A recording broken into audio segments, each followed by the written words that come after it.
11 run 3 wicket 3 over. এইটুকুতেই শেষ হয়ে গিয়েছিল মুম্বাই ইন্ডিয়ান্সের স্বপ্ন। আইপিএলের এল ক্লাসিকো, মুম্বাই বনাম চেন্নাই। মাঠে নামার আগেই পুরো ক্রিকেট বিশ্ব, কিন্তু যা হলো সেটা কেউ ভাবেনি। চেন্নাই ব্যাটিং করে রেখে গেছে 208 রানের বিশাল টার্গেট। এখন মুম্বাইকে নামতে হবে। সবাই অপেক্ষায়। হার্দিক পান্ডিয়ার মুম্বাই কি পারবে? প্রথম ওভার, আকিল হোসেন বল হাতে, আর প্রথম বলেই দানিশ মালেওয়ার 0 রানে আউট।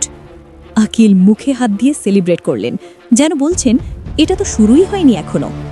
দ্বিতীয় ওভার, এবার মুকেশ চৌধুরী, সামনে কুইন্টন ডিকক, মুম্বাইয়ের হার্ড হিটার। ভাবলেন হয়তো এবার জবাব দেবেন, কিন্তু 10 বলে মাত্র 7 রান করে বোল্ড। প্যাভিলিয়নে ফেরার পথে মুখ নামিয়ে হাঁটছেন। তৃতীয় ওভার, আকিল হোসেন আবার, এবার নামান্ধির 0 রান আউট। 3 ওভার শেষ, স্কোরবোর্ডে মাত্র 11 রান আর উইকেট গেছে 3টে। এই মুহূর্তেই ম্যাচ শেষ হয়ে গিয়েছিল। বাকি 17 ওভার ছিল শুধু আনুষ্ঠানিকতা।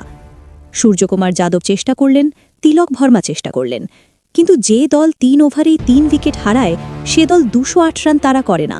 20 ওভারে মাত্র 104 রানে অল আউট হয়ে গেল মুম্বাই ইন্ডিয়ান্স।